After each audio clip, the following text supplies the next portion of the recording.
This is the Tales of Hilldrop Crescent. This project has been made possible thanks to the Cripplegate Foundation and public funding by the National Lottery through Arts Council England. The project included conversations with 20 residents of Hilldrop Crescent and users of Hilldrop Community Centre. 10 participants took part in a podcast workshop with Alice Lloyd, a professional podcast producer. This episode is called Bricks and Birds and is about the story of the development of the Crescent and the nature that coexists within it. I was a refugee from Germany, and I lived in the Midlands in a borrowed cottage for 6 years, and then in Nottingham for 3 more, and then we moved to South America after that. I moved back in 1962.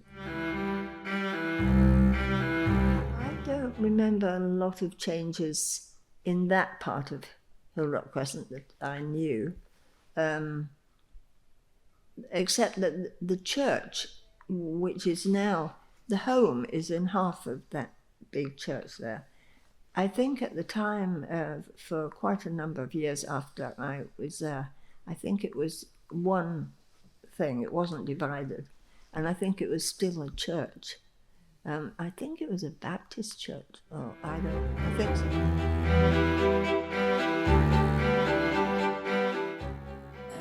First see the estate? The estate, I saw the new estate. Because you were mentioning at some point you were out of the country. Yes.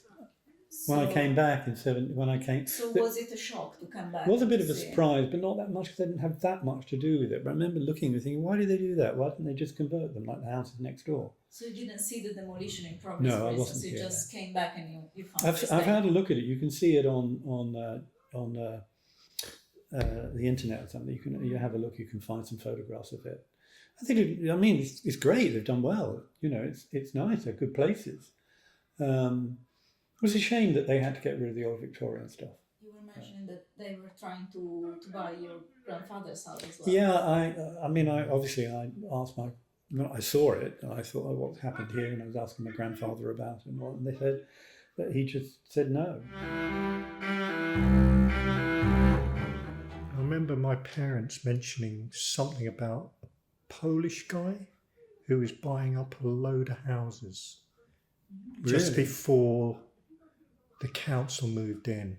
And something to do with the fact that he bought so many of these houses prompted the council to actually, buy them up, or Oh, maybe it was then the demolish Polish them. guy that was trying to get my grandfather to sell it to him. It could have been. It could have been. I don't know. That's just a snippet that they told me. I remember. So it seems the council weren't that interested to begin with, but then they changed their minds. That's what so he was buying up the properties. The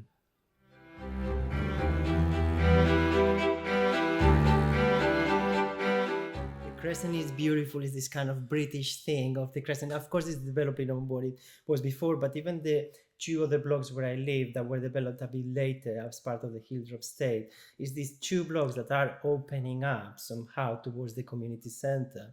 So they close down towards the street and they open here. And it's a very architectural device, like the Robin Hood Gardens in Tower Hamlets. This idea that you create a space that kind of is a bit more dynamic, and it's a beautiful garden, although no one uses it or barely uses it, which is quite a pity. The main difference is it's become far more gentrified than it was. I think when we bought the house, the flat rather, a long time ago, and that was just at the time when they were dividing up those big houses into lots of flats, including my house. There were some bombed areas, some new buildings, but not that many on my road. Then there was a stage when it became more gentrified, as I said, more popular, and so more people with money came in. And so some of those houses that had been divided up would then the opposite happen, and they were made into houses with single owners. Not many, but a few. And the trees that were there grew up. I don't know when they were planted, but it became leafier and smarter. I think a lot of media people live around there now, and some of them are probably quite wealthy.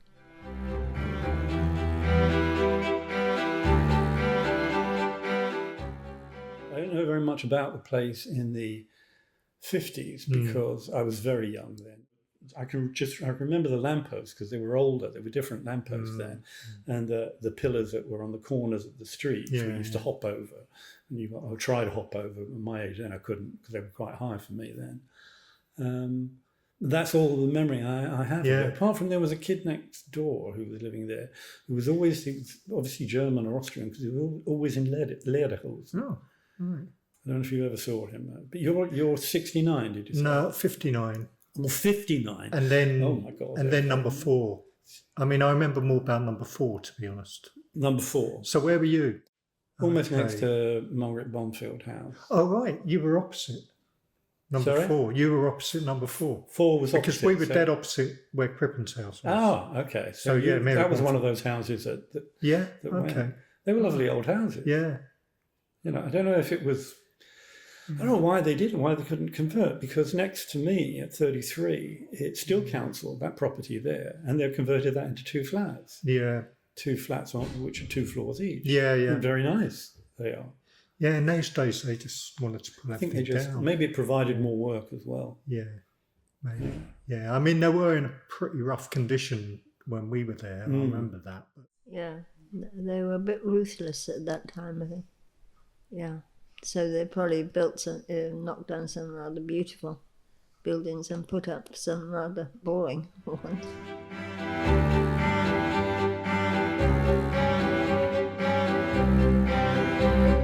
Of course, these flats, they don't have a space for the laundry and all even the kitchen.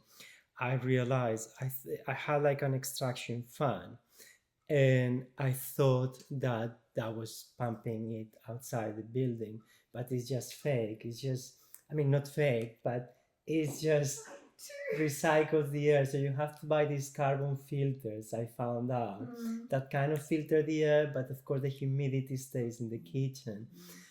So there's a sort of maintenance care thing that you have to do in these houses in Hilldrop that I'm not sure why no one thought of that in the beginning, because it's true that the building, you see it, and it's very well organized in a way. Every house where the toilet is, the kind of generous spaces on both sides. I mean, it kind of makes sense that someone has planned this quite thoroughly.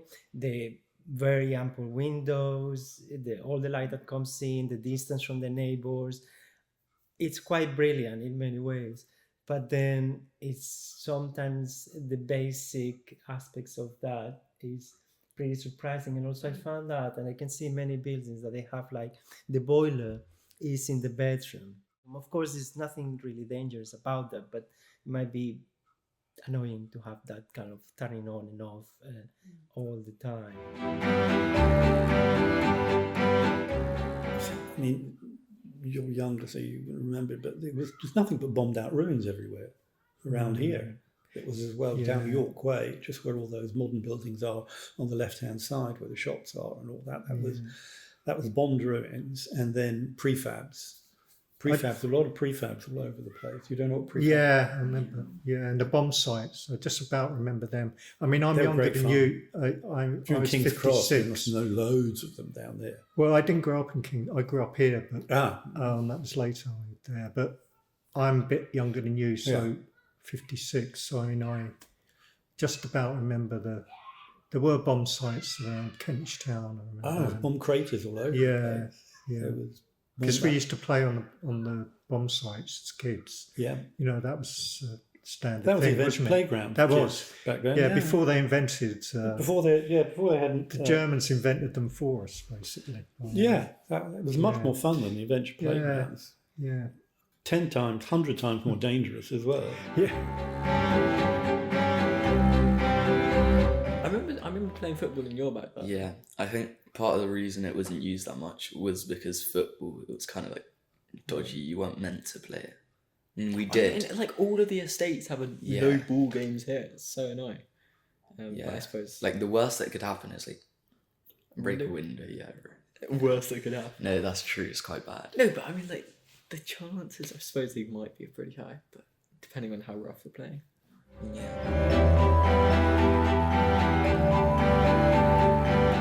But even the playgrounds were quite dangerous. You know, even I remember some of the rides they used to have. Like, they're all banned now. They wouldn't use them. Like, they used to have these. Well, there was the roundabout, wasn't there?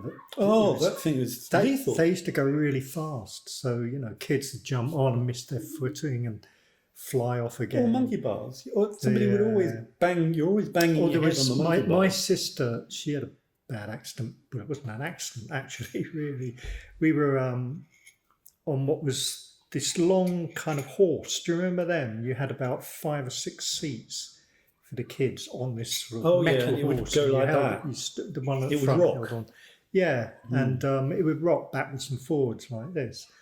And there we were. And she was only to launch yourself to a jump. Didn't you? That's right. But there was me, my brother, and my sister, and she was at the front holding on.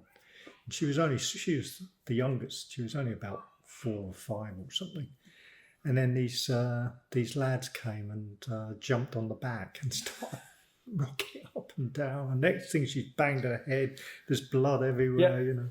So we had to bring her home and get her Same thing patched happened up. to a kid in my class. Yeah. It was bouncing like that. Yeah. And he came forward. He was going to get on it because he was going to do a jump. Like that could do it. It would launch you. And that would great. Yeah. That's great fun. He hit him straight there. Well, literally a couple of days later, she's running down the garden here in number 4. Nice, really long garden. She picked up a bit of speed and she tripped and went flying and hit her head again in exactly the same place, just above the eyebrow, on this like stanchion that stuck out from the steps at the bottom of the garden. You know, there were steps up to the first floor.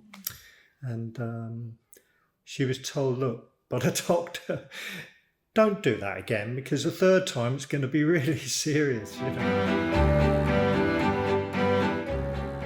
Was there any communal playground when you were Here, I don't know. I know the one Not at King's here, Cross. not in Hilldrop Crescent. Nothing that I remember. The nearest, where would it be? Cantlow Gardens. That's where we used to go. Cantlow Gardens. Just Used to take the down dog. Camden Road. That was the nearest one. We always played there. That's where my sister hit her head. I used to nick ladybirds from Cantlow Gardens. Oh yeah, right. Take a whole load of, get a jar, go down there, get some leaves and all that, and take leaves that have got the little ladybird eggs in the back, the little yellow oblong things, and the ladybirds. And you put all the ladybirds in there, and they go. It's like a freaking great orgy of ladybirds that go on there. Go mad if it's in the spring. Take it home, let it out, and they'll eat all your aphids for you. If you've got a garden that's infested with, we wouldn't use any spray or anything like that. It was all organic. So we had no spray. We'd started with spraying, but the aphids just multiplied and we just got sick because we were spraying so much. So we came up with this idea of just going collecting ladybirds, walking around and picking up ladybirds, putting them in a little jar and coming back with them and letting them in the garden. We had a complete wall at the back of the house, covered in black aphids, black fly at one time, and got rid of them like that. Yeah, the ladybirds are good for that. You can now buy it. You can now buy them. You can just go online and look for them. You can buy ladybirds, and they'll just eat them. You couldn't back then, but because the ones that you got weren't native, and so you can't have non-native species like that. But you can get them now. So I recommend that. There's only something about Hilldrop Crescent that's gone now. That was lovely. 2 things. One was Margaret Bonfield House. That's the one that Crippin was in. Was in a bad shape a number of years ago, especially the roof. And every year you would have swifts come in and nest there. So we had it was like it would be heralding summer arriving. these swifts would arrive, and you hear them whistling around, and they would be living there, and they'd be breeding there, and then they'd be up in the air around here. And that was a lovely thing to look forward to. Once they fixed that, we never saw the swifts again, gone. And the other was the opposite. In the autumn, you would have starlings. Before '87, at the back of the house, there was a sort of hedgerow of 100-year-old, 150-year-old trees. And they were taller than the house. And just a complete wall of trees at the back. And in the autumn, you would have these starlings would come through. And you'd have that whole, what's it called? A miasma? What's it called? A murmuration. A murmuration of starlings at the back. You'd see all that, and they'd be going, and then they would swoop down into the trees, and it was rushing noise, and they would swoop down in the trees and go pew, dead quiet, silence after all the noise. There was a lot of noise to begin with, and then and the next morning they'd be gone. But that was something to look forward to every year as well. That's gone as well, because in '87 there was a big storm, and it wiped out a lot of the trees in that whole country, and we had 9 of them disappear in the background.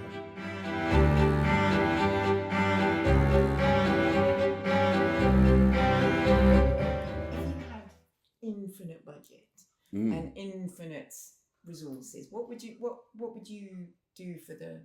what would you dream for Hilldrop? I would probably turn it into the first eco-friendly, zero carbon, self-sustainable centre. Because as far as I'm aware, there isn't one in London. There's nothing like that.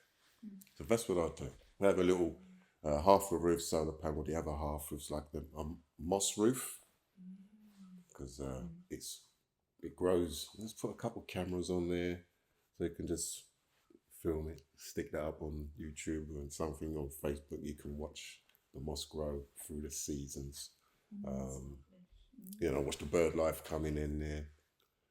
Yeah, but yes, that's what I'll do. Because we've had a little bird, haven't we? Almost nesting in the front. Yes, we have a couple bird boxes there. In fact, there's also a nest of bees. Yeah, there's a little hole in the wall, and they've found their way in. I was interested you mentioned the street lights. You remembered them from when you were a kid. Yeah, they were just old-fashioned. Because my brother reckoned that there was still some gas lights here, because he remembered there was still a gas light fitting. Yeah. Before we had work done on the house, there was a gas light fitting downstairs, still there on the wall. Oh, this is in the house. This is in the house. But he's talking about the street. They may have been, because I have the vague recollection. Because there was a lamplighter used to come round. And no, kidding. Yeah, it's Victorian, I used to still light the... I can't remember. I can't be sure whether the memory of gaslighting comes from watching films and them doing it. The film like Gaslight, Fanny Like Gaslight or whatever. But, or whether I've seen it. Yeah. Because, yes, I mean, I would remember things from the fairly early 50s. Yeah, yeah. So you never know. Well, maybe it was the other end of the street or something. He said there was just this one light, that he used to. Could have been here, because I remember they were old lamps. Yeah. There was a pillar, one of those iron pillars they had on the corners. Yeah. In the corner on the other side of the road. I remember there being a lamp. Yeah. A street lamp, and it was the old-fashioned, very old-fashioned Victorian type. But they were these lamps in the street here were replaced in the 80s sometime to give brighter lighting. They had sort of the yellow lighting beforehand, which is much nicer. I thought it was nicer, but you couldn't see anything.